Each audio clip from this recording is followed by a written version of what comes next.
Chapter 1, Prague, the World Before the Switch. Close your eyes for just a moment. Imagine this. The sun dips below the hills, and just like that, darkness falls. Not the soft, orangey glow of streetlights. Not the blue flicker of a phone screen. Real darkness.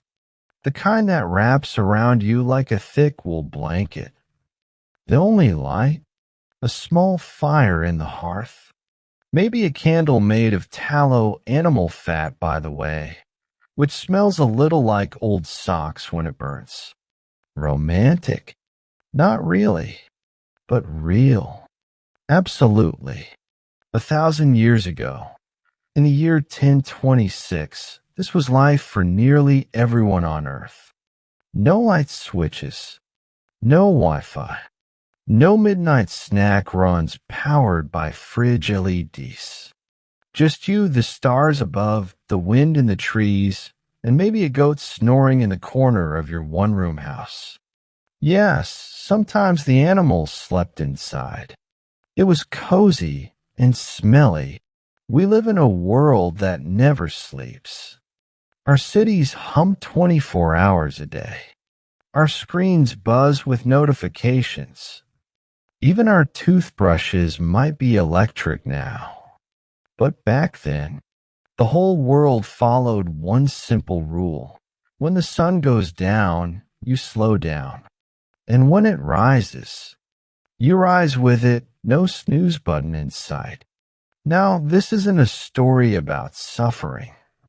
Sure, life was harder in many ways. No antibiotics, no central heating, and definitely no pizza delivery. But it was also deeply connected. To the earth, to the seasons, to your neighbors, to your own body's rhythm. People didn't fight the dark. They leaned into it. They listened to it. They rested in it. And that's what we're going to do tonight. Over the next little while, we're going to step gently into the world of the year 1026. We'll walk through a single day and a full year in the lives of ordinary people across Europe, Asia, and North Africa. A farmer in England, a weaver in Cairo, a monk in Kyoto, a herder on the Mongolian steppe. Their worlds were different, yes, but they all shared something powerful. They lived without electricity, and that changed everything. Think about it. Without electric light, your day ends when the sun does. Without refrigeration, you eat what's fresh or what you've cleverly preserved with salt, smoke, or honey. Without engines, you walk or ride a donkey. Pro tip, donkeys are stubborn but reliable. Kind of like your Uncle Steve. Without digital clocks, you tell time by the sky, the slant of sunlight, the crow of a rooster, the position of the moon. Life wasn't faster back then. It was deeper. You knew where your food came from because you grew it, milked it, or traded for it face to face at the market. You knew your neighbors because you shared tools, watched each other's children, and huddled together during storms. You knew silence, not as emptiness, but as a space filled with crickets, wind, distant laughter, or your own breath. And sleep? Oh, sleep was sacred. When darkness fell, there was nothing to do but rest, talk softly, or stare up at a sky so full of stars it looked like someone had spilled a bag of sugar across black velvet. No blue light from tablets messing with your melatonin. Just pure, deep, dream-filled rest, often in 2 chunks, with a quiet hour in the middle for prayer, poetry, or cuddling. Turns out, segmented sleep might actually be more natural than our modern 8-hour block. So tonight, let's leave the buzz behind. Breathe in and out. Feel the weight of your blanket. Hear the quiet of your room, Not silence, but peace. Let the hum of your laptop fade. Let the glow of your phone dim in your mind. Instead, listen. Can you hear it? The soft crackle of a fire in a stone hearth. The creak of a wooden door in a village cottage. The whisper of wind through barley fields under a waxing moon.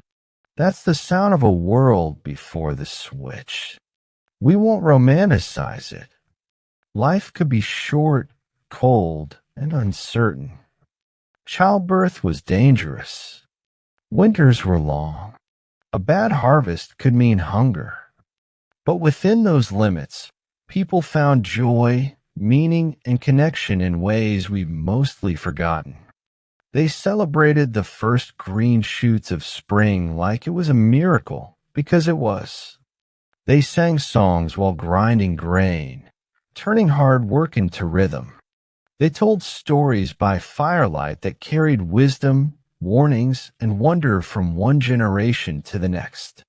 And maybe, just maybe, there's something in that old way of living that we can carry into our own noisy, glowing world. Not to give up our comforts, but to remember what it feels like to move slowly. To notice the light changing. To value quiet.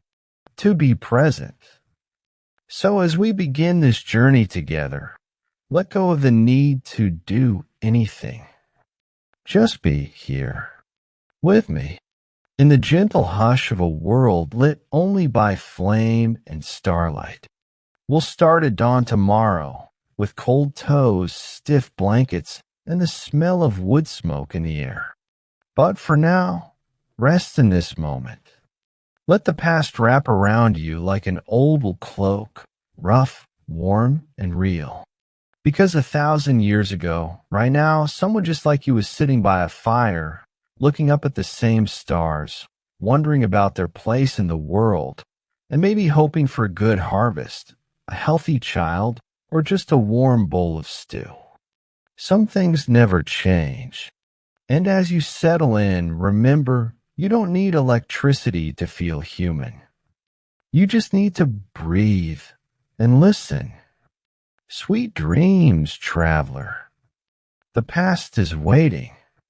Chapter 2 dawns first light, waking with the sun asterisk asterisk. There's no alarm clock in the year 1026. No blaring beeps. No vibrating phone under your pillow. No groggy slap at a snooze button while whispering, just 5 more minutes. Instead, you wake because the world wakes with you. It starts as a soft gray glow, barely there, seeping through the cracks in wooden shutters, or filtering through oiled cloth stretched over a window frame. Maybe it drifts down from the smoke hole in the roof of a longhouse, catching dust motes like tiny stars floating in air. And just like that, your eyes flutter open. Not because someone told you to, but because light, real sunlight, is gently nudging you back into the day. Outside, the world is already humming. A rooster crows, loud, proud, and slightly dramatic, as if announcing, "The sun is up. I did that."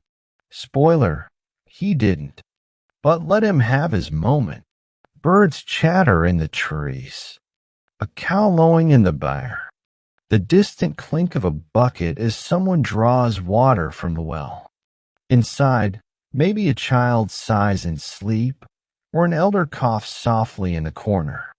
Life doesn't wait. It just begins. And then you move. But here's the catch. The floor is cold.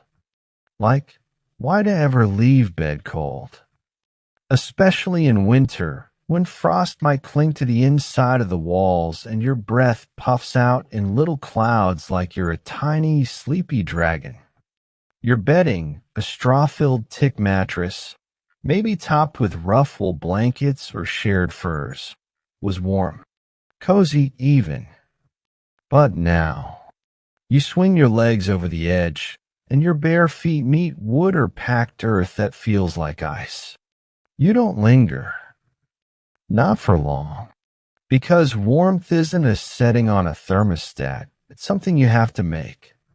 So you shuffle quickly, quietly, to the center of the room, where last night's fire has settled into a bed of glowing embers beneath a layer of ash. This is the heart of the home, and right now it's barely beating. You kneel, careful not to spill the family goat, who may or may not be napping nearby. Take a deep breath and gently blow on those embers. Softly at first, then a little stronger, like coaxing a shy friend out of hiding. Soon a wisp of smoke curls upward, then a tiny orange flicker, and a flame catches on a dry twig you've tucked in earlier. You add kindling, a small log, and just like that, the hearth sighs back to life. The smell returns, wood smoke earthy and sharp, filling the space with comfort and purpose. Heat begins to ripple outward, slow but sure, pushing back the morning chill. You hold your hands over the flames, fingers tingling as feeling returns. That first wave of warmth, it's not just physical, it's hope. It's the signal that the day can begin. Now hygiene. Don't imagine a spa. Think a practical. If you're lucky, there's a wooden basin of water sitting near the door. Cold, yes, but clean enough. You splash your face. Maybe run wet fingers through your hair. If you've got a comb, carved from bone or wood, you drag it through tangles, wincing at the snags. Hair wasn't washed daily. In fact, it might go weeks between proper washes. But neatness mattered, not for vanity, but for lice control. Yes, everyone had them. Sorry, you dress quickly, pulling on layers, a linen shift next to your skin, then woolen hose, a tunic, maybe a cloak if it's truly bitter. Wool itches, linen wrinkles, but they keep you alive. And you'll wear these same clothes for days, maybe until they stiffen with sweat and dirt. Laundry day is a big event, usually involving a stream, a lot of soap made from ash and fat, and sore arms from scrubbing. Your breath still clouds in the air as you tie your belt. No mirrors, so you smooth your tunic by feel. Good enough. There's no coffee, no toast, no scrolling through news you didn't ask for. Instead, your mind is already turning to what must be done. Feed the animals, fetch water, check the crops, start the day's weaving or plowing or baking. Survival isn't a metaphor here. It's the to-do list. But there's a quiet beauty in it. No rush, no distractions. Just you, the rising sun, and the simple clarity of purpose. You don't wonder, what should I do today? You know, because the land tells you. The animals need you. The fire needs tending. The world is waiting, and it runs on daylight. Outside, the sky brightens from gray to pale gold. Dew glistens on the grass. Somewhere a dog barks. And inside, the fire crackles steadily now, casting long shadows that dance on the walls like silent companions. This is how the day begins, not with a jolt, but with a breath. Not with noise, but with presence. You're awake. You're warmish. And you're part of something ancient, steady, and deeply human. No apps, no emails. Just you, your family, your animals, and the soft golden promise of morning. And honestly, there's something peaceful about starting the day knowing exactly what matters. So as you sit by your own modern window this morning, or listen to this by lamplight tonight, imagine that quiet moment, Bare feet on cold ground, breath in the air, hands warming over a rekindled flame. 1,000 years ago, someone just like you stood there too, greeting the sun, ready to meet the day, one simple task at a time. And maybe, just maybe, we could all use a little more of that kind of dawn. Chapter 3, Breaking the Fast, the Simplicity of Sustenance. Morning hunger doesn't wait. Not in 1026. Not when your day starts with hauling water, feeding pigs, or walking a mile to the fields before the sun's even fully up. So breakfast isn't about avocado toast or fancy lattes. It's about fuel. Plain, honest, stick to your ribs fuel. Picture this, you're sitting on a low stool, or maybe just leaning against the hearth, holding a wooden bowl.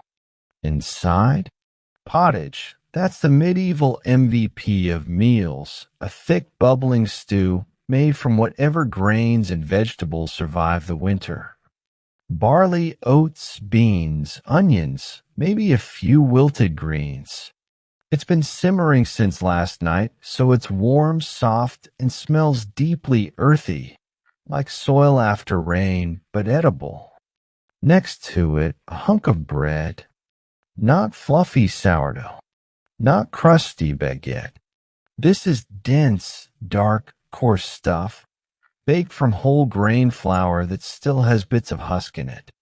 It's so hard sometimes you could probably use it as a doorstop. In fact, you kind of do. More on that in a sec. And if it's a day or two old, even tougher. So what do? You dip it into your pottage, or into a mug of weak ale, or maybe yesterday's broth. Soften it up. Make it chewable. Yes, asterisk ale for breakfast. Asterisk before you raise an eyebrow. This wasn't the strong, hoppy beer we know today. It was small beer, barely alcoholic, more like yeasty, cloudy tea. And here's the thing, it was often safer than water. Wells and streams could carry nasty bugs. But the brewing process, boiling the water, fermenting it, killed most of them. So even kids got a cup. Think of it less as a drink, more as liquid survival. Water? Sure, if it came from a clean spring or deep well. But people knew better than to trust every puddle. So they played it safe. Sometimes they'd steep herbs in hot water, mint for digestion, chamomile to calm nerves. But mostly it was ale, broth, or plain old caution. Now about that bread. It wasn't just food, it was life. Literally. Grain was grown by hand, harvested with sickles, then taken to the mill. Maybe it was a watermill, creaking by the river, or a windmill, sails turning slowly in the breeze. Or if you were unlucky, a hand quern, two heavy stones you turned yourself hour after hour until your arms ached and your flour was ready. Then the dough. Mixed with water, maybe a bit of old dough as starter, no yeast packets at the corner store, shaped into loaves, and baked in a communal oven or right in the hearth ashes. The result? A loaf so dense it could double as a plate. Which it often did. That's right, asterisk trenchers. Asterisk slices of stale bread used as plates. You'd pile your pottage or cheese on top, eat the meal, then either eat the soggy bread underneath or give it to the dogs. Nothing wasted. Ever. Cheese might appear if you had a cow or goat, simple, fresh curds pressed and salted. Dried apples or plums if it was autumn and you'd stored some. Porridge on colder mornings, oats boiled in water or milk if you were lucky enough to have any. But meat? Almost never at breakfast. Maybe once a year at a feast. For most people, animals were too valuable alive for milk, wool, or eggs to be eaten casually. How did you eat? Quickly, often standing, or perched on a three-legged stool, balancing your bowl in one hand. Forks, or spoons, wooden or horn if you had them. Mostly you used your hands and your bread.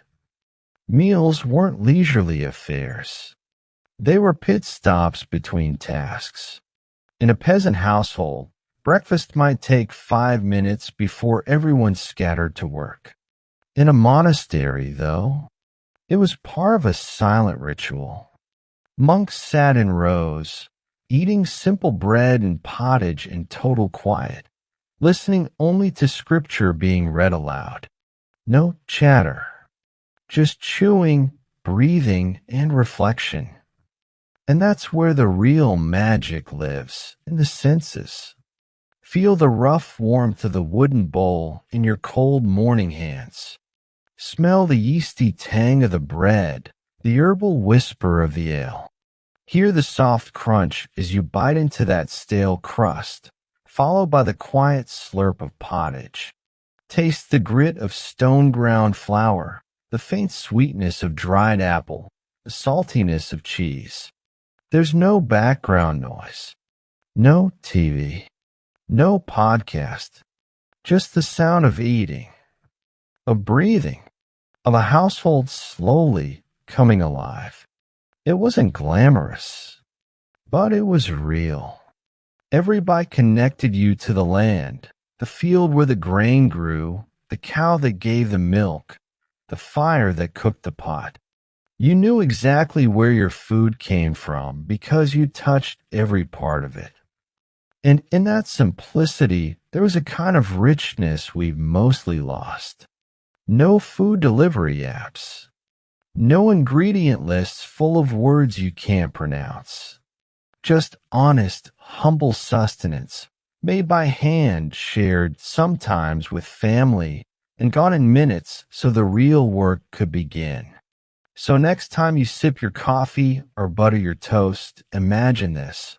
A cold morning, a warm bowl, a hard piece of bread, and the quiet satisfaction of knowing your meal came straight from the earth in your own two hands.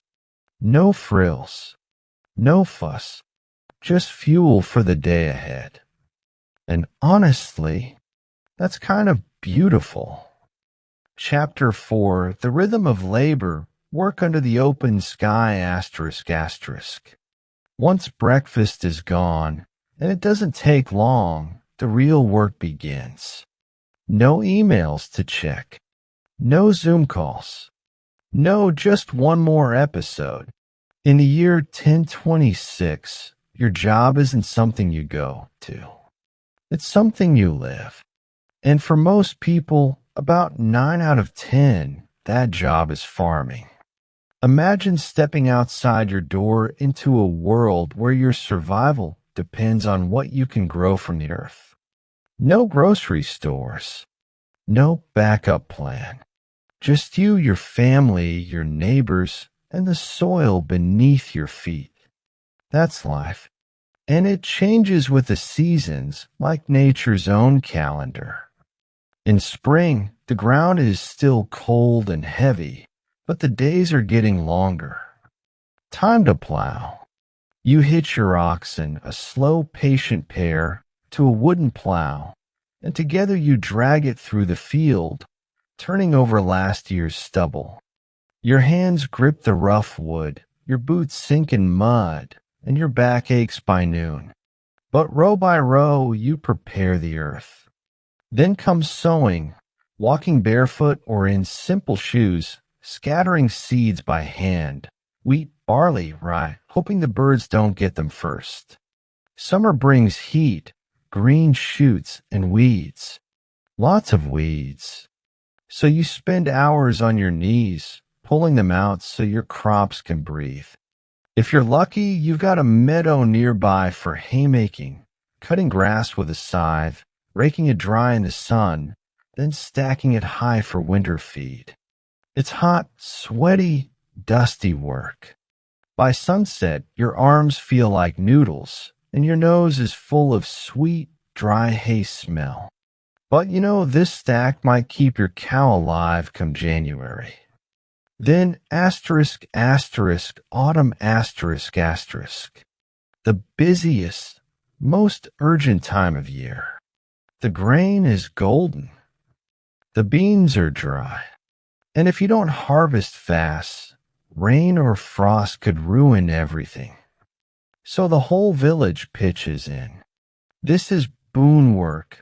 Neighbors helping neighbors, because everyone knows today it's your field, tomorrow it's theirs.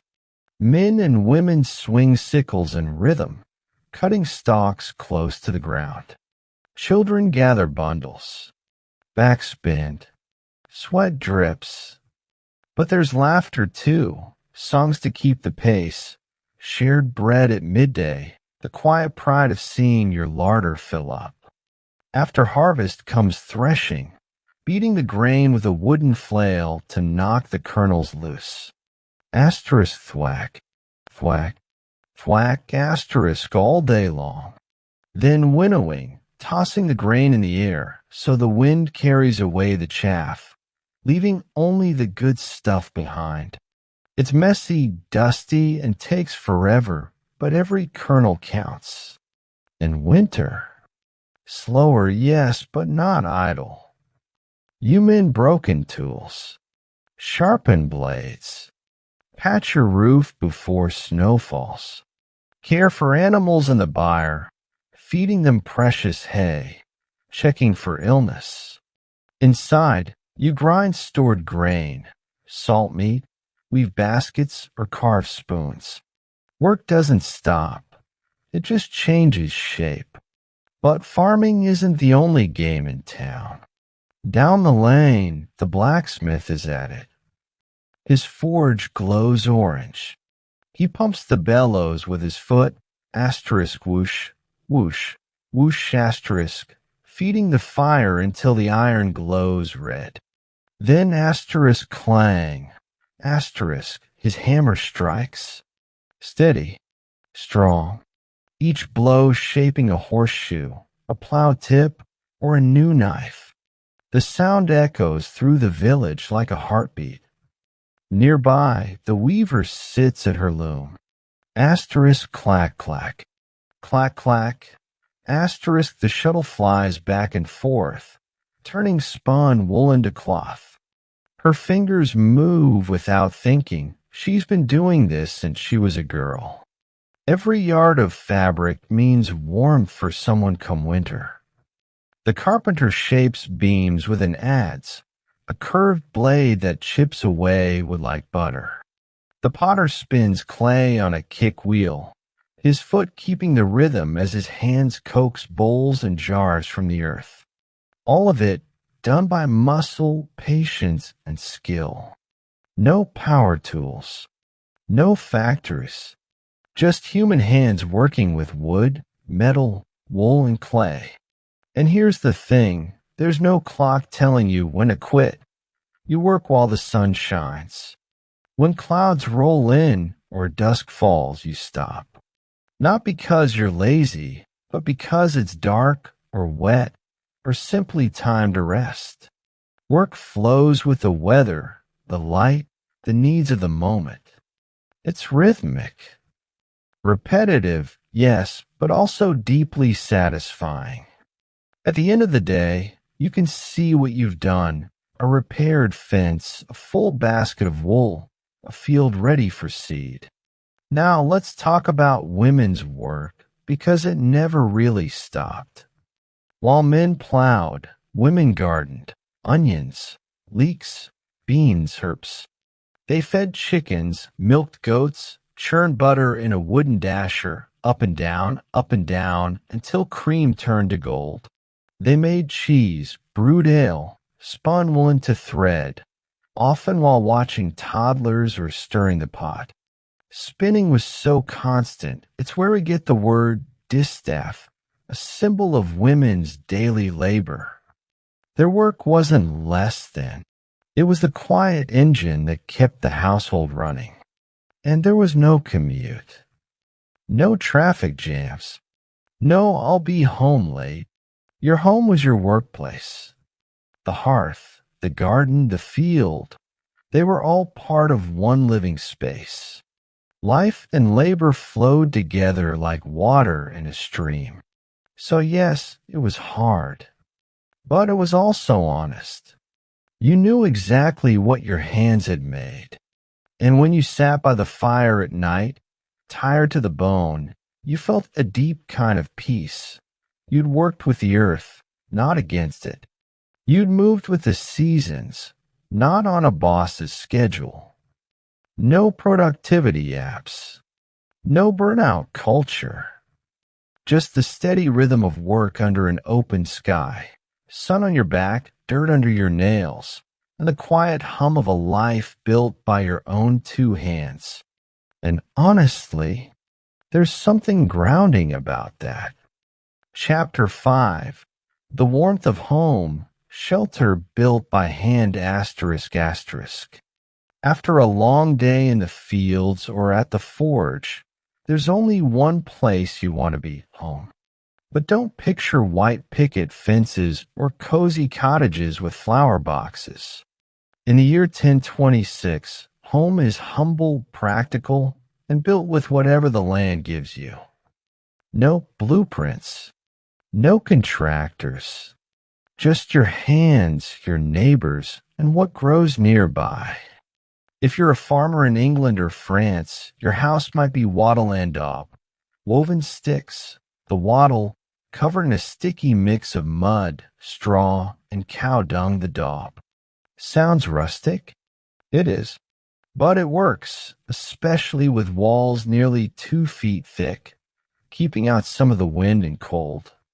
In Scandinavia or Eastern Europe, you might live in a log cabin, notched logs stacked tight.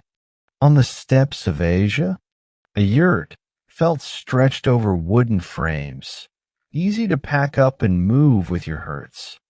And if you're near peat bogs or in Iceland, walls made of turf, living grass on the outside, earthy coolness within. Roofs are almost always thatched dried reeds or straw, layered thick like a giant bird's nest.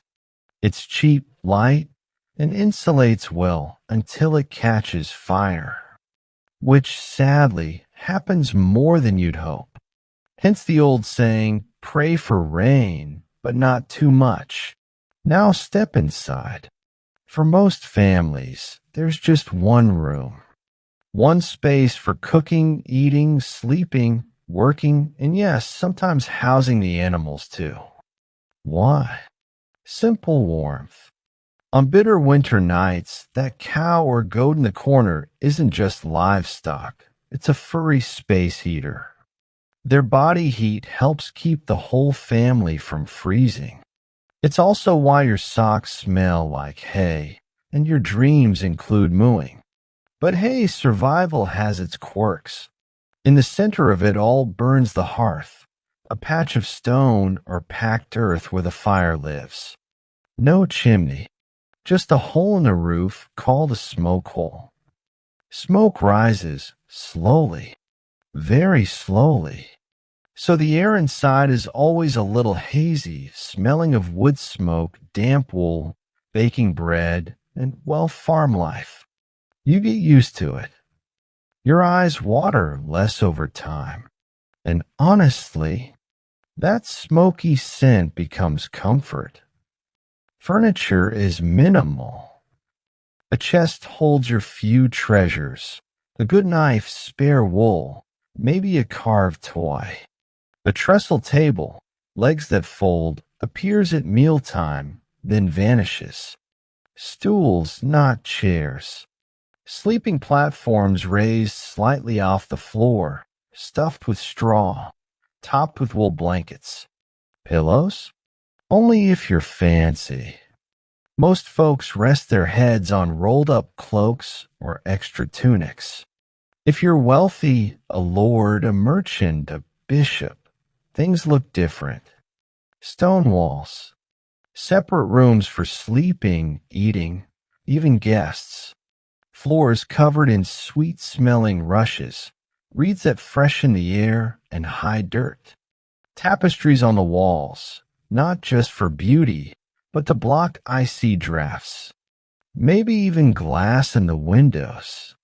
Tiny, wavy panes, incredibly expensive, but for 95% of people, home is simple, shared, and full of life, human and otherwise.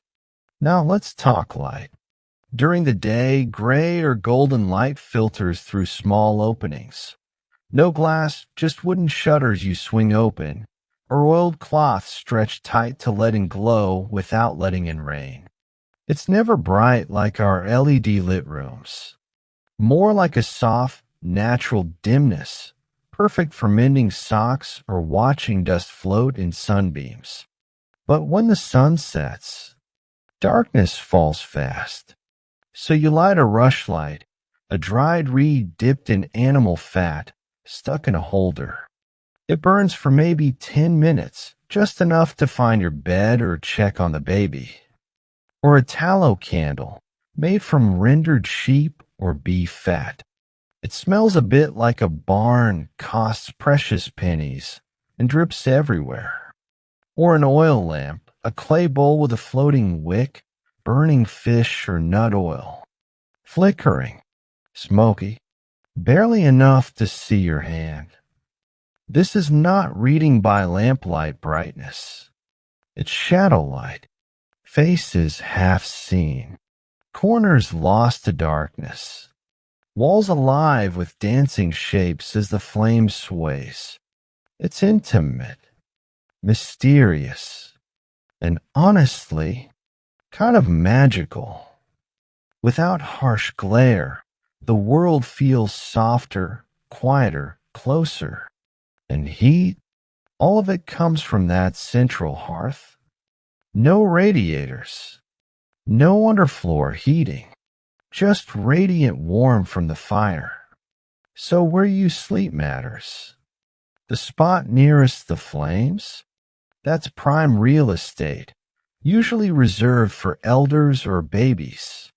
Everyone else curls up farther out, pulling blankets tight, feeling the cold seep up from the earthen floor. Drafts sneak in through cracks, under doors, between logs. Winter nights are long, and toes stay chilly no matter what. But the fire crackles on, and that sound, along with the wind outside, the snuffling of animals, maybe a lullaby hummed low, is the soundtrack of home. Close your eyes and imagine it. The smell, wood smoke, damp earth, stew simmering while drying by the fire. The sound, fire popping, wind whistling, a child sighing in sleep, someone sharpening a knife. The feel, rough hewn wood under your palms, scratchy wool blanket, cold floor beneath bare feet. The first wave of warmth as you edge closer to the flames.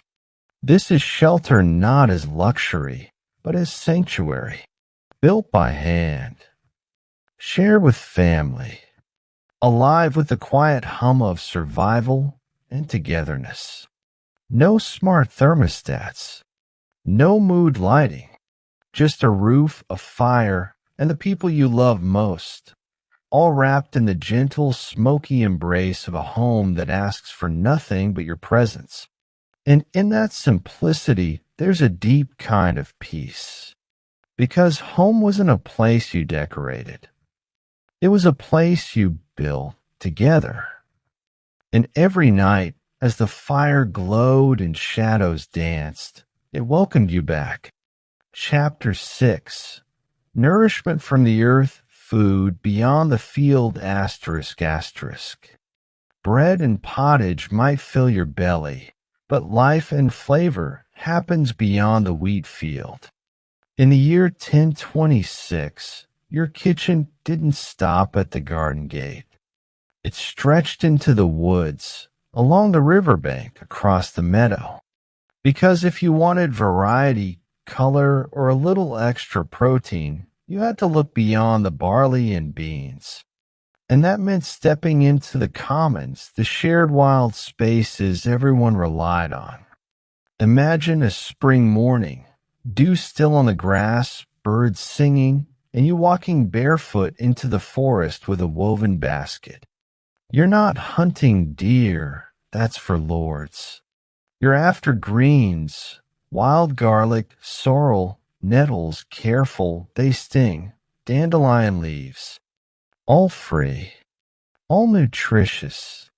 Later in summer, you'll return for berries.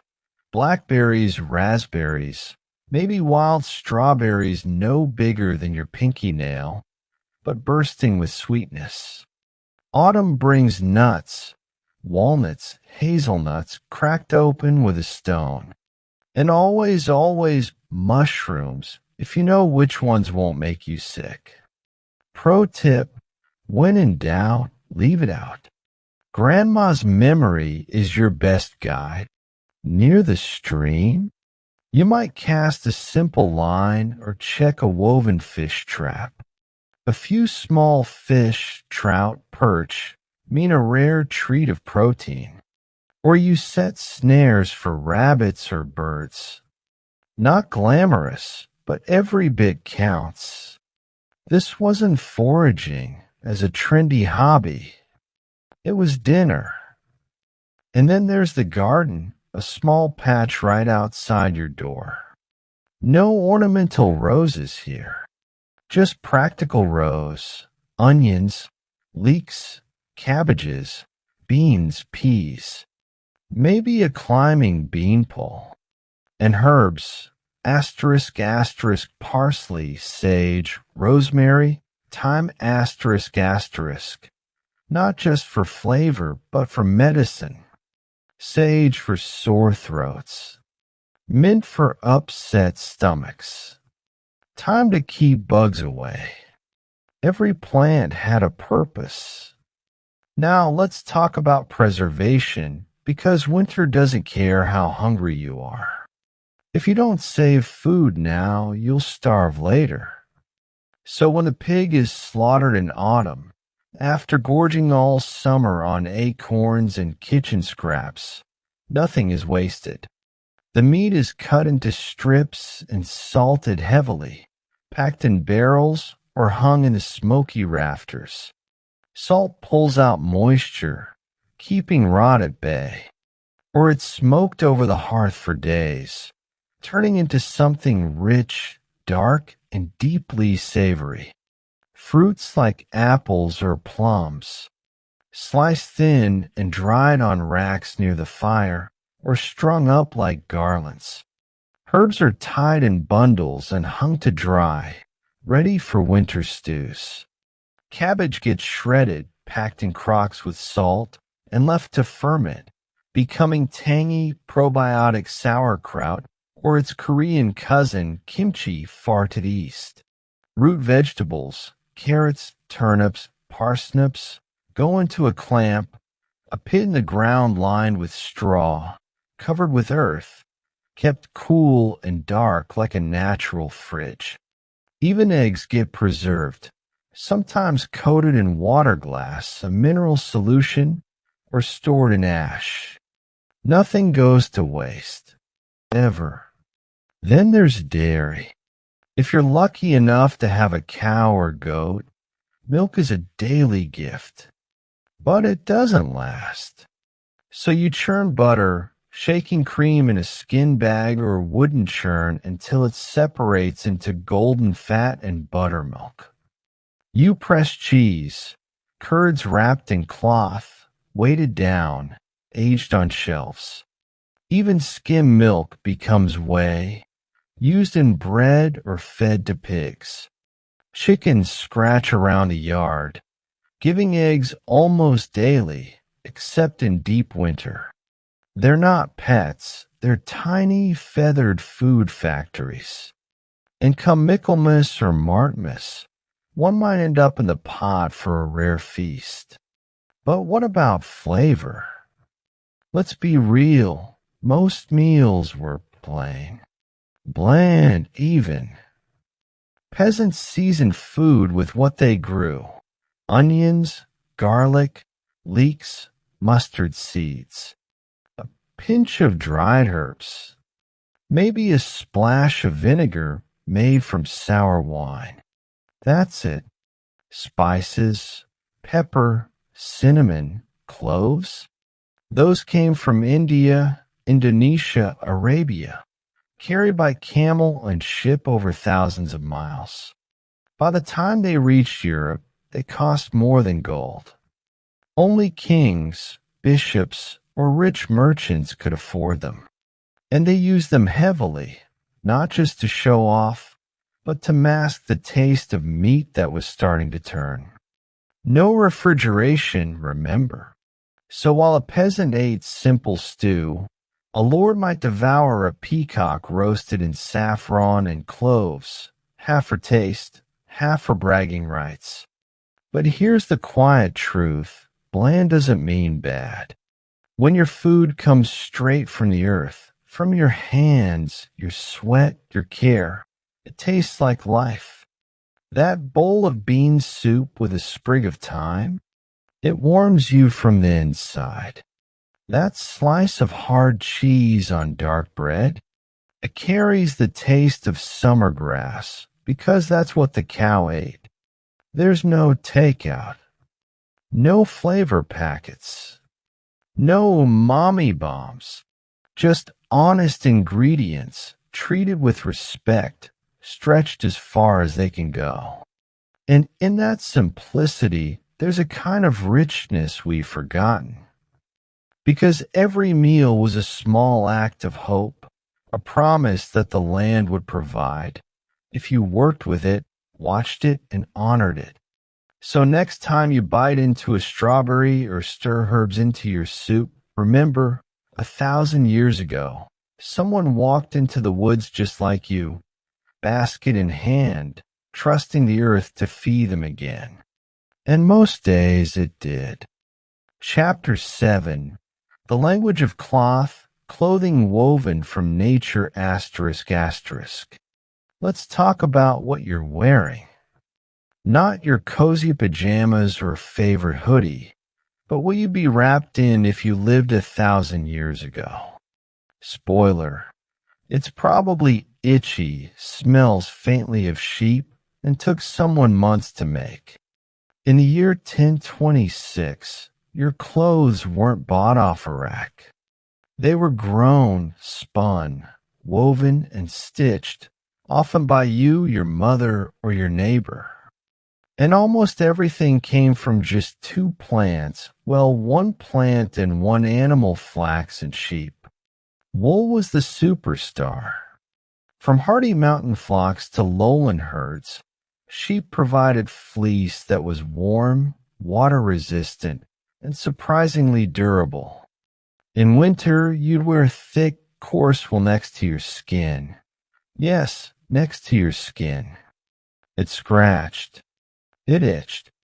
But it kept you alive in freezing rain. For summer, linen made from flax.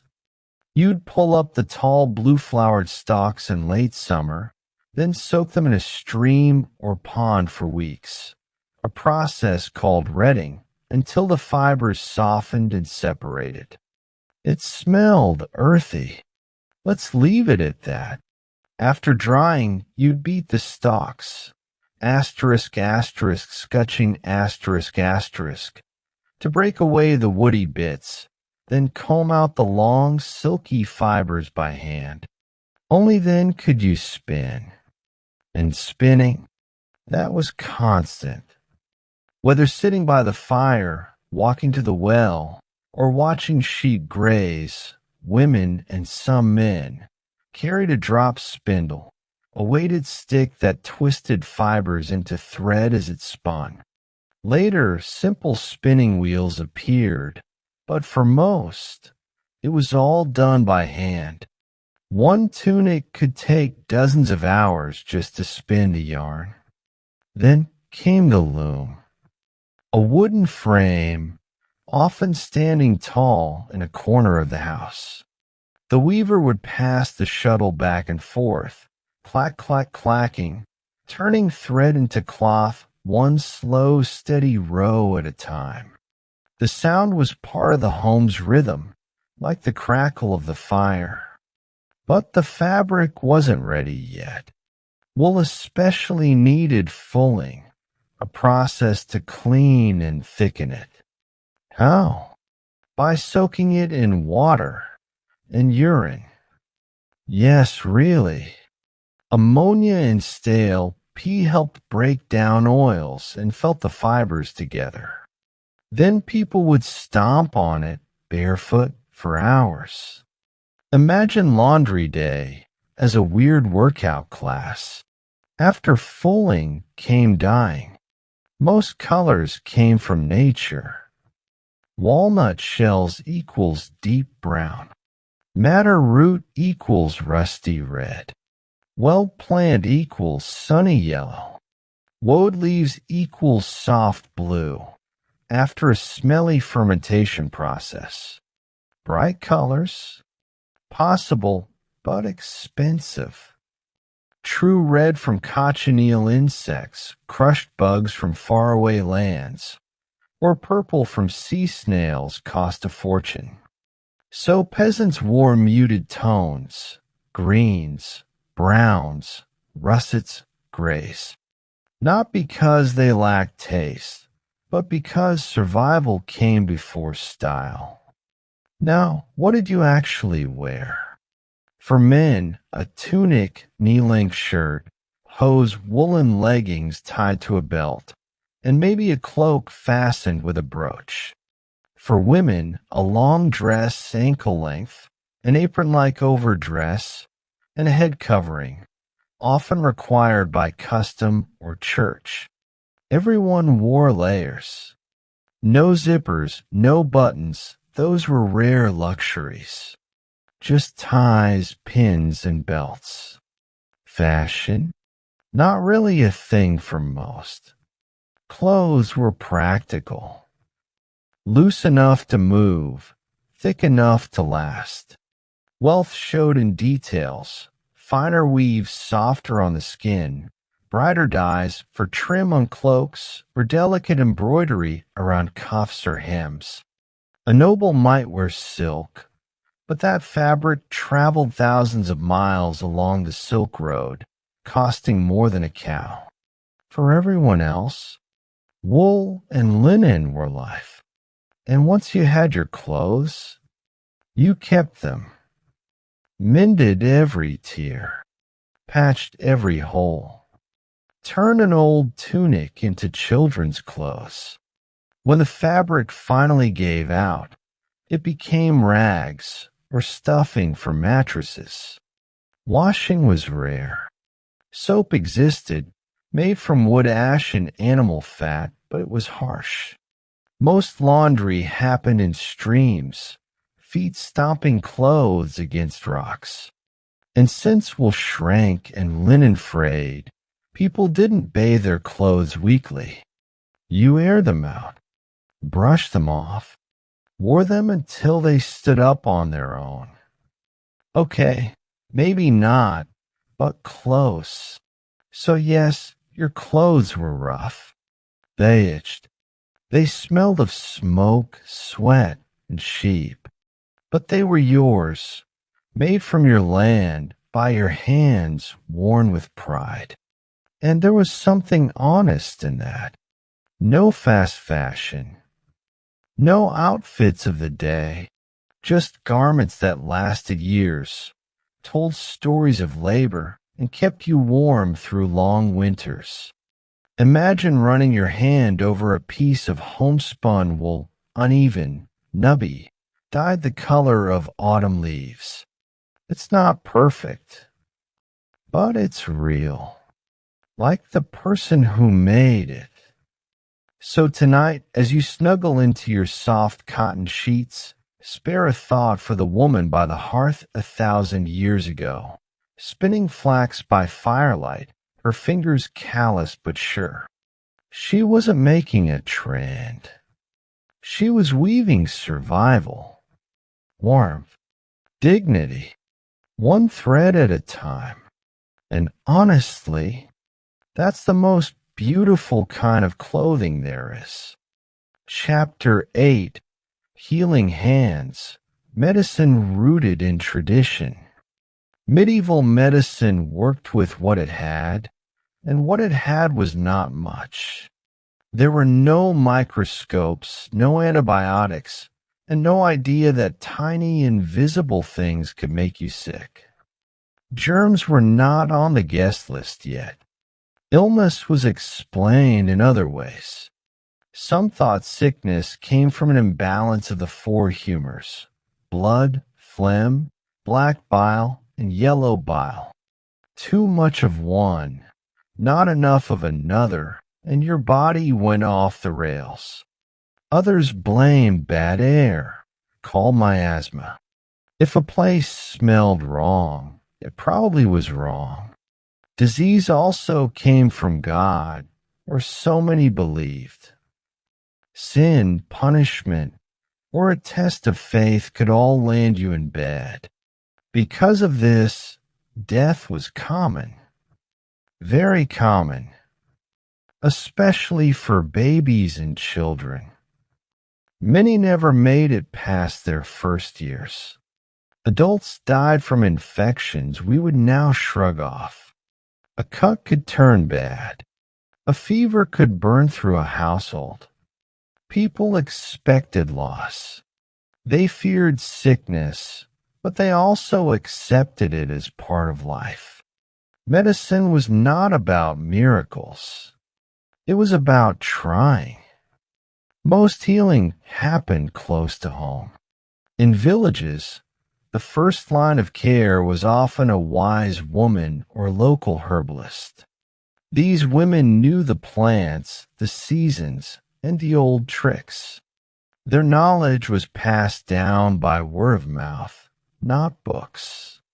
Mothers taught daughters. Neighbors taught neighbors. It was practical learning. What stopped bleeding? What eased pain? What helped you sleep? Some of these women were respected. Some were feared. Later, some would be accused of witchcraft. But at the time, they were often the only help around. Monasteries were another big center of medical knowledge. Monks could read. That alone gave them power. They copied old texts from Greek and Roman writers and translated medical works from the Islamic world. Many monasteries kept herb gardens, carefully tended and well labeled. These gardens were living libraries. The sick traveler might be taken in, fed broth, prayed over, and given plant-based remedies. It was one of the few places where care, study, and charity mixed. Then there were barber surgeons.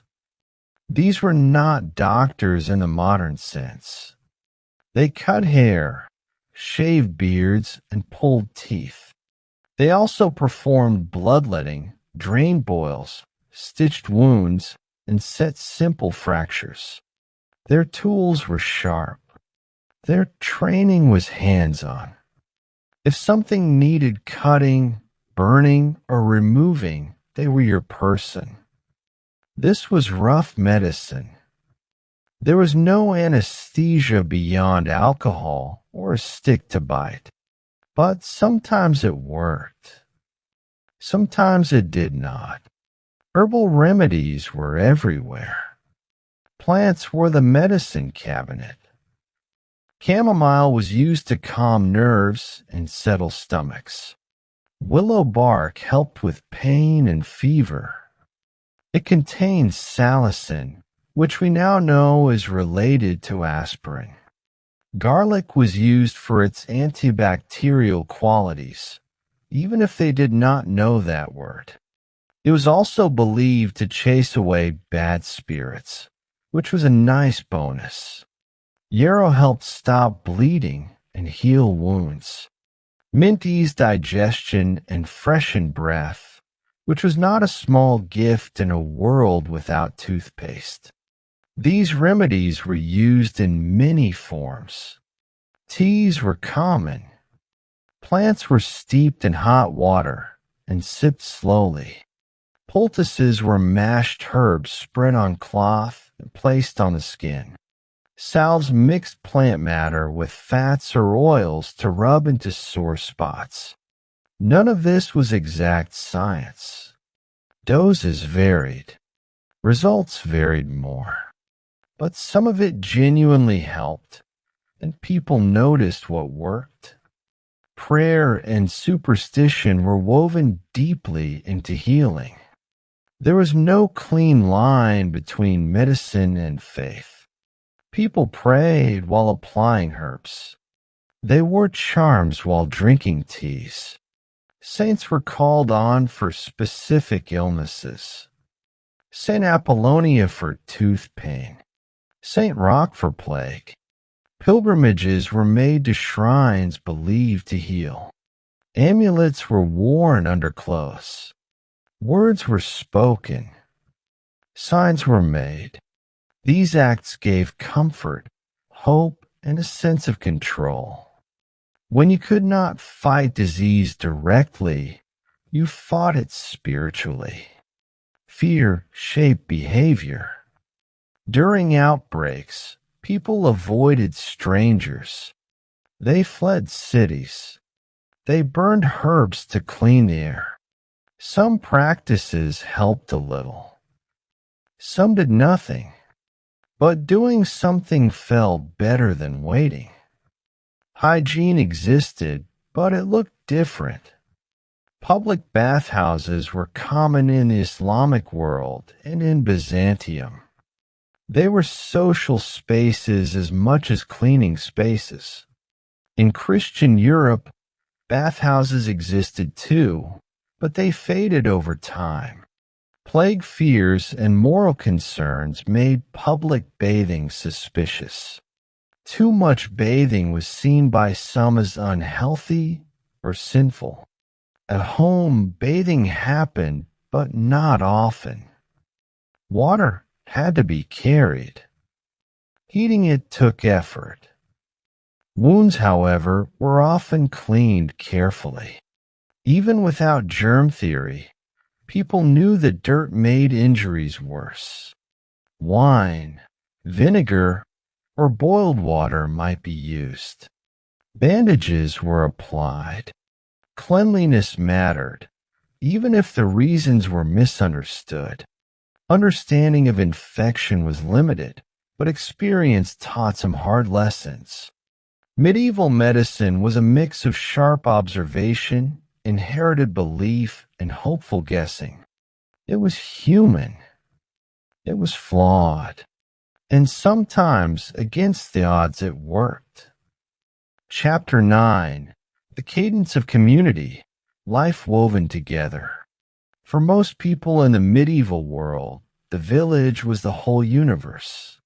Not a stop along the way. Not a phase. The village was it. You were born there, worked there, married there, and most likely died there. Travel was rare. News came slowly. Faces stayed the same. Everyone knew everyone else. And if they didn't, they knew someone who did. Privacy was thin. Reputation was everything. Your name mattered. Your family name mattered more. People remembered who paid their debts, who helped during harvest, who caused trouble after ale. One bad season of behavior could stick to you for years. One good act could save you later. Life ran on memory and talk. If you fell, there was no fresh start in the next town over. You were still you, just with more side-eye. Survival depended on shared labor and shared space. Most villages had commons, land everyone could use. Animals grazed there. People gathered firewood. Herbs were picked. The commons were not a free-for-all, though. Rules were strict. Take too much and people noticed. Break the rules and words spread fast. Nothing traveled faster than gossip with a purpose. Many tools and buildings were shared. Communal ovens baked bread for multiple households. Mills ground grain, though these were often owned by the local lord. Using them meant paying a fee, usually in grain. People complained, but they paid. Boon days were another form of shared labor. These were days when villagers worked together on big tasks like harvesting crops or repairing buildings. You showed up. If you didn't, people remembered that too. Work was constant, but it was rarely done alone. Fields were worked side by side. Tasks were shared. Children learned by watching and copying. Old people worked as long as they could. Everyone had a role, even if it was just keeping an eye on things or telling stories while hands stayed busy. Community was not optional. It was how things got done. Markets added movement to village life. Weekly markets were common. People brought surplus goods: eggs, cheese, cloth, vegetables. In return, they bought things they could not make easily, like salt or iron tools. Markets were noisy, smelly, full of shouting, laughter, and arguments. They were social spaces as much as economic ones. News was exchanged. Matches were hinted at. Grudges sometimes flared. Annual fairs were on another level. These were rare and exciting. Traders came from far away. Goods you never saw the rest of the year appeared on tables. Spices, bright cloth, strange objects with unclear uses. There were performers too. Musicians, jugglers, storytellers. For people used to quiet routines, fairs were overwhelming. Too loud, too crowded, also completely irresistible. Celebrations broke up the long work year. Most were tied to the land or the church, often both. Planting time, harvest time, saints' days, Christmas, Easter. These moments mattered. They gave people something to look forward to. Feasting did not mean luxury for most, but it did mean more than usual. Better bread, more meat if possible, extra ale. Music filled these days. Simple instruments like pipes, drums, and lyres set the rhythm. Dancing followed, not polished, not elegant, just moving together, laughing and staying warm. Storytelling was huge. Stories carried memory, lessons, and humor. They reminded people who they were and where they came from. In a hard life, shared joy mattered. Rituals helped hold the community together. Baptisms, weddings, funerals. These were not private events. They belonged to everyone. Showing up mattered. Absence was noticed. Participation reinforced bonds. It reminded people they were part of something bigger than their own work and worries. Conflict was unavoidable. When you live that close to people, friction happens. Animals stray. Property lines blur. Words get sharp. Most disputes were handled locally. Village elders listened. The Lord's steward might step in. Formal courts existed, but many issues were settled long before that. Talking it out with witnesses was often enough. Social pressure was a powerful tool. Gossip traveled fast. Public shaming hurt. Being ignored hurt more. Ostracism was serious business. If no one helped you during harvest or loaned you tools, life got very hard. This kept most people in line, not because they were perfect, but because cooperation was survival. At the same time, people negotiated constantly. Favors were traded. Debts were remembered. Help given today might be repaid next winter. Relationships were flexible but fragile. Everyone knew they depended on each other, even when they didn't like each other much. Village life was repetitive, but it was not dull. It had rhythm. Work, rest, celebration, conflict, repair. Days blurred, but seasons stood out. People measured time by tasks and festivals, not clocks. The cadence of the community set the pace of life. In the end, the village was a living thing. It breathed through shared work and shared belief. It could be kind. It could be cruel. It could hold you up or push you out. But it was home.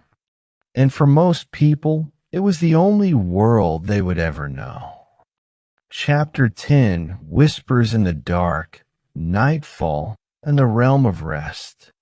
When the sun went down in the medieval world, it really went down. There were no streetlights humming on, no glowing windows in the distance, no screens lighting up faces.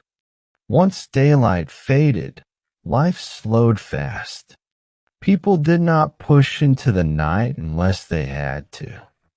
Darkness was not a mood. It was a condition. As the sky dimmed, the world shrank. The edges of sight pulled inward until everything existed inside a small ring of firelight. Beyond that was black. Not soft black, deep black. The kind that swallowed sound and shape. On clear nights, the stars were sharp and crowded, filling the sky in a way most people today never see. They were bright enough to matter, but not bright enough to make travel safe. You learned quickly that night belonged to other things. Evening chores came first. Animals were checked one last time. Doors were latched. Tools were put away. The fire was banked so it would last the night without burning the house down. This was serious business. Fire was warmth, light, and life. It was also a risk. Too much and everything was gone. Too little and the night was long and cold. Supper was simple. Often it was leftovers. More pottage. Bread if there was any left. Maybe cheese. Maybe a bit of meat if the day had been lucky or special. This meal mattered more than breakfast. People ate together when they could. It was a pause, a chance to sit, stretch sore backs, and breathe. Conversation happened here. So did silence. Stories came out. Complaints about the day. Small jokes. Plans for tomorrow. While someone talked, someone else mended clothes. A needle flashing in the firelight. Hands working from habit. Shadows danced on the walls, making the room feel larger and stranger at the same time. Faces looked different in firelight. Older, kinder, sometimes both. Entertainment did not mean spectacle. It meant voices. Storytelling was king. Folk tales passed down for generations. Stories about clever animals, foolish kings, wandering saints, or spirits that punished bad behavior. Religious parables mixed in easily. These stories taught lessons, but they also filled the dark with sound. Silence invited too much thinking. Singing happened to. Simple songs, familiar tunes, no need for perfection. If someone played a pipe or a stringed instrument, that was a treat. Music wrapped the room and softened the edges of the night. Games were small and quiet. Dice, knucklebones, riddles that made people groan and laugh at the same time. Nothing flashy, just enough to keep sleep at bay a little longer. Darkness changed how people felt. During the day, the world made sense. You could see threats coming. At night, everything felt closer and farther at the same time. Wolves were real. Bandits were real. So were spirits, or at least the idea of them. The dark made space for imagination to run ahead of reason. The fire mattered here, not just for warmth. It was protection, a bright center that pushed back the unknown. As long as the fire burned, things felt held together. When it faded, people shifted closer. The quiet grew heavier. Even confident adults felt it. No one said much about fear, but everyone knew it. Night also brought reflection, or exhaustion, sometimes both. Without constant noise and movement, thoughts had room to wander. Regrets surfaced. Worries crept in. Hopes showed up quietly. For others, the body simply gave up. Muscles relaxed. Eyes closed. Sleep came hard and fast. Sleep itself was not always one long stretch. People often woke during the night. The fire dimmed. Someone stirred. A prayer was whispered. A child shifted. Then sleep came again. This was normal. The night was long, and rest came in pieces. Beds were simple. Straw mattresses. Shared spaces. Warmth came from bodies and blankets. Privacy was rare, but comfort was found in closeness. You were not alone in the dark. That mattered. Outside, the village rested. No carts rolled. No tools rang. Just wind, animals, and the occasional sound that made you pause and listen. Night had its own language. Creaks, howls, rustles. Most of it harmless. All of it noticed. By morning, the dark would loosen its grip. The fire would be stirred. The world would widen again. But for those hours between sunset and dawn, life folded inward, smaller, quieter, more human. The medieval night was not empty. It was full of whispers, stories, breath, fear, and comfort sharing the same space. And when sleep finally took over, it did so under a sky thick with stars, watching over a world that rested because it had no other choice. Chapter 11, The Sanctuary of Sleep, Rest in a World Without Screens. Sleep in the medieval world did not look like our sleep. Not just because of the beds or the bugs or the lack of memory foam. It followed a different rhythm. A rhythm set by the sun, the seasons, and tired bodies. When night came, people slept because there was nothing else to do. And when they woke, it felt normal, not like something had gone wrong. Most people did not sleep straight through the night. Instead, sleep came in two parts: first sleep and second sleep. The first sleep began not long after nightfall. People dropped fast. Bodies worn out from work did not argue. Then, sometime in the middle of the night, many woke up. Calmly, naturally. No alarm. No panic. This quiet, wakeful period could last an hour or more. People prayed, thought, talked softly. Sometimes couples were intimate. Sometimes someone stepped outside to check animals or stir the fire. This time was not rushed. It was gentle. Then second sleep came, carrying them through until dawn. Sleep length changed with the seasons. In winter, nights were long, and so was rest. People slept more because darkness demanded it. In summer, sleep was shorter. Dawn arrived early, and work followed it. No one tried to fight this. There was no concept of sleeping in or catching up. You slept when the world allowed it. Sleeping arrangements were crowded by modern standards. Shared beds were common.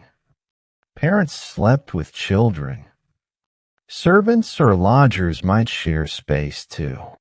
Privacy was a luxury. Beds were not personal islands. They were heat zones. Bodies shared warmth because warmth mattered more than comfort. Mattresses were simple. Straw ticks were common. Wool-stuffed mattresses existed for those with means. Furs and blankets were piled on top. Pillows were stuffed with straw for most people. Feathers were a sign of wealth. Everything smelled like life. Smoke, sweat, animals, home. People slept near the hearth when possible. Fire meant warmth. It also meant safety. The house felt anchored by it. At night, you wanted to be close to the center. Cold crept in from walls and floors. Winter nights could be brutal. You learned how to curl up, how to share space without complaint. The sounds of night were constant, but not loud. The fire crackled. Wind pushed against thatch. Rain tapped roofs. Animals shifted, snorted, or scratched. Chickens murmured. Dogs breathed. Inside, there were snores, coughs, the soft muttering of someone half dreaming. Beyond that, silence ruled. No engines. No buzzing wires. No distant traffic. Silence was real and heavy. When something broke it, you noticed. A shout, a branch snapping, a howl far off.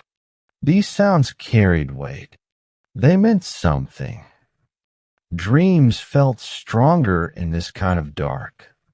Without bright lights or constant noise before bed, the mind had room to wander. Stories carried into sleep. Fears, too. Dreams were sometimes seen as messages, warnings, signs. People talked about them in the morning. Not all dreams mattered, but some were listened to. That quiet space between first and second sleep mattered too. It was a rare moment of stillness, a time when thoughts could stretch out. Prayer fit here easily. So did reflection. You could replay the day, plan tomorrow, sit with worries without distraction. There was nothing to scroll, nothing to check, just time. Sleep itself was not soft. Fleas and lice were common. Blankets scratched, cold seeped in. But bodies were tired in a way most modern bodies are not. Work used every muscle. Sunlight regulated the day. There was no blue light confusing the brain. When sleep came, it came deep. People woke with the dawn because it made sense. Light filled the room slowly. Sounds returned. Birds. Movement. The house stirred. No one lay there negotiating with an alarm. The day arrived, and you followed it. This kind of rest was not perfect. It was uncomfortable. Sometimes cold. Sometimes interrupted. But it was honest. It followed nature instead of fighting it. Sleep was not something to optimize. It was something you entered, trusted, and left behind each morning. In a world without screens, night was not stolen. It was protected. Darkness meant rest. Quiet meant recovery. And even when sleep came in pieces, it held the body together. The medieval night did not promise comfort. It offered rhythm. And for people who lived by that rhythm, sleep was not a problem to solve. It was a shared pause in a long, demanding life. Chapter 12, Marking Time, Calendars Woven from Sun, Moon, and Seasons. In the medieval world, time was not something you checked. It was something you noticed. There were no clocks ticking on walls, no watches strapped to wrists, no buzzing reminders telling you where to be. Time lived outside, not inside your pocket. It moved with the sky, the land, and the needs of the day. The sun was the main guide. Dawn meant wake up. Noon meant pause if you could. Dusk meant wrap it up. People spoke in these terms. Not 3 o'clock, but when the sun is high or before dark. The moon mattered too. Its phases helped track weeks and months. A full moon meant brighter nights. A new moon meant deeper dark. Seasons mattered most of all. You felt time in your bones by how the air changed. In towns and monasteries, church bells added structure. Bells rang for the canonical hours. Matins in the deep night. Lauds at dawn. Prime, terce, sext, none through the day. Vespers at evening. Compline before sleep. You did not need to know the names to feel their pull. Bells told you when to pray, work, eat, or rest. Even if you ignored them, they still shaped the day. For most people, though, the real calendar was agricultural. The year was a loop of tasks, each one tied to survival. Plowing began when the ground softened. Sheep shearing came when the wool was ready, not when the date said so. Haymaking followed the weather closely. Too early or too late could ruin everything. Harvest was the big moment. All hands worked. Fields emptied. Stores filled. Harvest home marked the end of this push, often with feasting and relief. Martinmas came later in the year. This was slaughter time. Animals that could not be fed through winter were killed, salted, and stored. It was practical and a little grim. Yule marked midwinter, the darkest point. A pause. A breath before the light slowly returned. Reading these cycles correctly mattered. A bad call could mean hunger. A missed sign could mean loss. People watched the sky. They watched animals. They watched plants. Experience mattered more than dates. Elders held knowledge. When to plant. When to wait. When to move fast. Alongside this ran the religious calendar. Saints' days dotted the year. Each saint had their moment. Some were small, some were big. These days broke the monotony of labor. They gave people reasons to stop, gather, and celebrate. They also tied communities together through shared stories and rituals. Some feasts moved each year. Easter was the biggest. Its date depended on the moon. Lent came before it, a long fast that shaped behavior and diet. Then came Easter joy. Food returned. Music returned. Life felt lighter. These rhythms were deeply felt, even by people who questioned little else. Time was also marked in longer ways.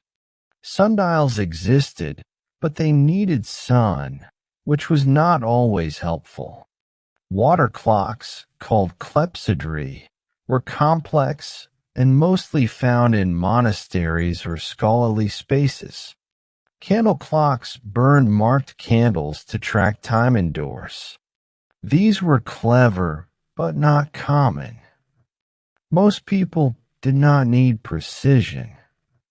Years were counted differently, too. Some used regnal years. In the 3rd year of the king's reign, others slowly adopted the Anno Domini system, counting from the birth of Christ. This spread unevenly. What mattered more was memory. The year of the Great Frost, the year after the fire, events anchored time better than numbers. Because of all this, time felt different, slower, broader. Days were full, but not chopped into tiny pieces. Urgency came from weather, not schedules. Rain mattered more than minutes. A coming storm could reshape plans fast. Waiting was normal. You waited for ground to dry, for light to change, for animals to be ready. Patience was not a virtue. It was a requirement. You could not rush wheat. You could not argue with winter. People learned to live inside delays, to work when work was possible and rest when it was not. There was frustration, sure, but there was also acceptance. This did not mean life was calm. There were hard deadlines. Harvest did not wait forever. Slaughter had to happen before cold ruined meat. But these pressures were concrete. You could see them coming. You could prepare. Time was visible. Without constant reminders, the mind rested differently. There was less anxiety about being late, more focus on being ready. Time was shared. Everyone moved through it together. If the day ran long, it ran long for everyone. In the end, medieval time was not measured. It was lived. It passed through hands and soil, through bells and air, through light across walls. It shaped life without shouting about it. Time did not rush people. People followed it. And in doing so, they learned a different pace. One that bent with the world instead of trying to control it. Chapter 13 journeys without engines, moving through a slower world. In the medieval world, distance meant something very different than it does now. Today, 20 miles is a short drive. Back then, it could be a serious journey. For most people, life happened close to home. Very close. Many were born, lived, and died within a 20-mile circle. That circle was their whole map. Anything beyond it felt far. The next village counted as a way. The nearest market town felt like a trip. Abroad did not mean another country. It meant unfamiliar ground, different people, unknown rules. Travel was slow, tiring, risky, and expensive. You did not go anywhere unless you had a reason. Walking was the main way people moved. Almost everyone traveled on foot. From childhood, bodies were trained for it. Daily labor built endurance without anyone naming it as such. People walked to fields, to markets, to neighboring villages. Shoes were simple and wore out fast. Feet were tough because they had to be. Walking shaped how people thought about space. You felt every mile. Hills mattered. Weather mattered. A muddy road could double travel time. You planned around daylight. You rested when your body said stop, not when a schedule did. Speed was not the goal. Arrival was. Animals helped, but not everyone had access. Donkeys, mules, and oxen were the workhorses of movement. They carried goods, pulled carts, hauled supplies. Oxen were slow but strong. Donkeys were stubborn but reliable. Mules were prized for endurance. Horses existed, but they were expensive. Feeding and caring for a horse took resources. Horses were mostly for nobility, knights, and messengers. If you saw someone traveling on horseback, they stood out. Carts made transport easier, but roads made it harder. Many roads were just tracks. Dirt paths worn down by feet, hooves, and wheels. In wet weather, they turned to mud. In dry weather, dust. Bridges were rare. Rivers were crossed at fords, shallow places known by locals. Miss one, and you might not cross at all.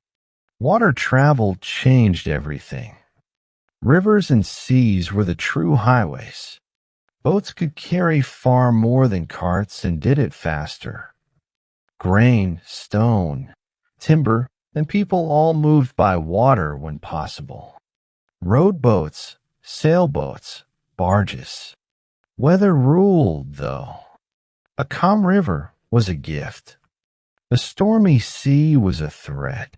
Still, if you wanted to move goods any real distance, you chose water. The traveler's experience was rough. There were no smooth highways, no signs pointing the way. You followed landmarks, a certain tree, bend in the river, a hill shaped like a shoulder. If you got lost, you asked. Directions were given in stories, not maps. Go until the ground rises, then turn where the old oak fell. Danger was part of travel. Bandits existed, especially on lonely roads. Wild animals were real threats in forests and mountains. Wolves were not myths.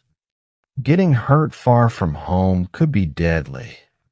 You carried what you needed: food, a knife, cloak. Shelter was whatever you could find. Sometimes an inn, sometimes a barn. Inns varied wildly. Some were warm and welcoming. Others were loud, dirty, and crawling with things you did not want crawling on you. Travel required self-sufficiency. You could not assume help would appear. You prepared carefully. People traveled in groups when possible. Safety in numbers was not a saying. It was survival math. One of the biggest reasons people traveled far was pilgrimage.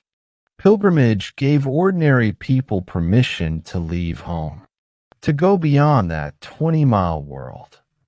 Destinations mattered. Jerusalem, Rome, Santiago de Compostela.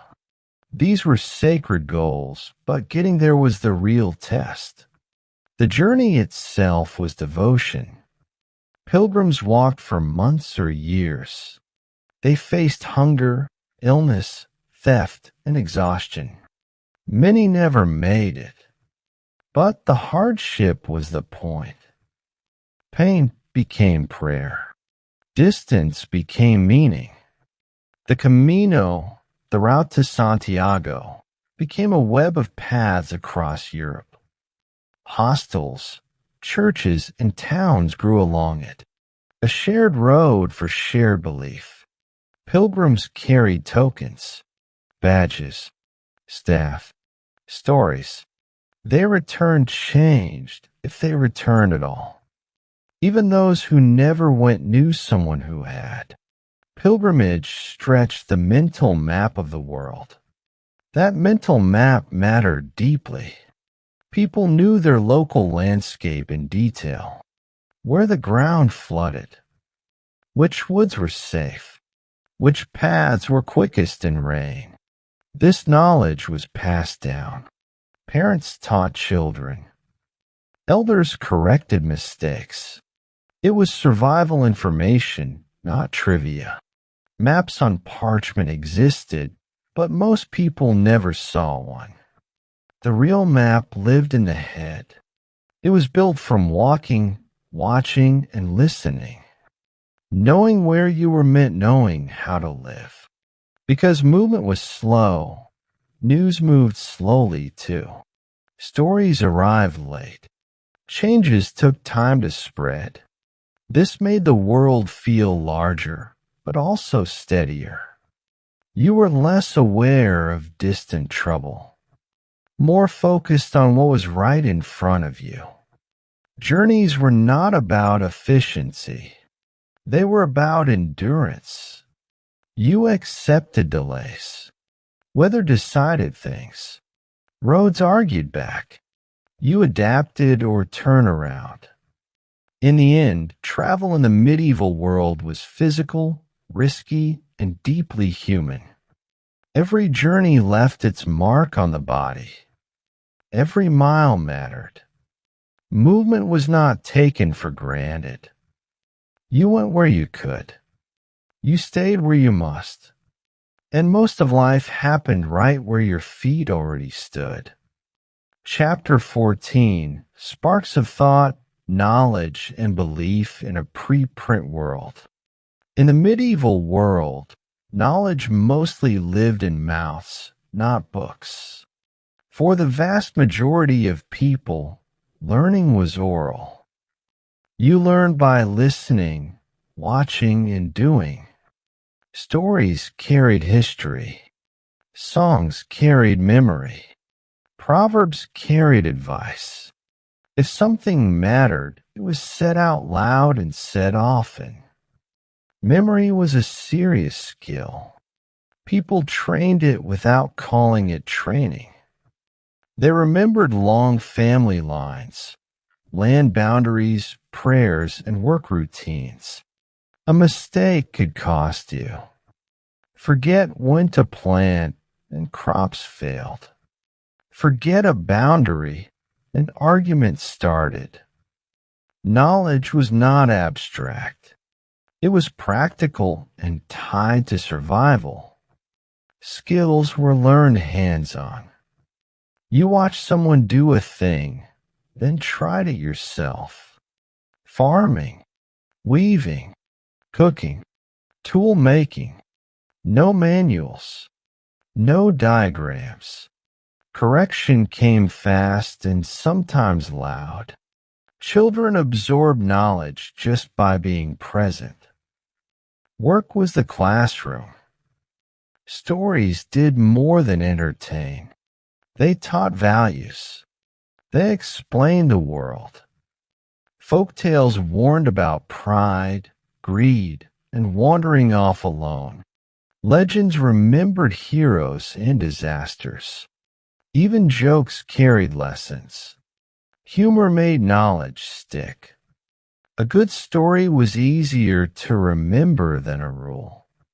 The written word existed, but it lived far away from most people. Reading and writing were rare skills. Literacy was specialized, not expected. Books were not casual objects. They were treasures. A single manuscript could take months or years to make. Pages were parchment, made from animal skin. That alone made books expensive before ink even touched them. Manuscripts were copied by hand, letter by careful letter. Mistakes mattered. Corrections were hard. Scribes worked slowly, often in monasteries, bent over desks in cold rooms. Ink froze in winter. Eyes strained. Backs ached. Each book was a physical effort. Because books were so rare, access to them meant power. Churches, monasteries, and royal courts held most written knowledge. If you wanted to read law, theology, or history, you went through these places. The written word was controlled not just by cost, but by space and authority. Monasteries became centers of learning by default. Monks preserved texts from the ancient world. Greek and Roman works survived because they were copied, often through Arabic translations that traveled into Europe. These texts covered philosophy, medicine, mathematics, and astronomy. Astronomy mattered because calendars mattered. Knowing when Easter fell was serious business. Learning in monasteries focused heavily on theology. Understanding God, scripture, and moral order came first. Philosophy followed. Science existed, but it was woven into belief. Studying the stars was not about curiosity alone. It was about understanding divine order. Early universities began to appear. Bologna, Paris, others followed. They were small and elite. Students were almost all men, often from wealthy families or the church. Lessons were lectures, literally read aloud from books. Students copied what they could. Debate mattered. Authority mattered more. Most people never saw these places. Their knowledge came from priests, elders, and tradition.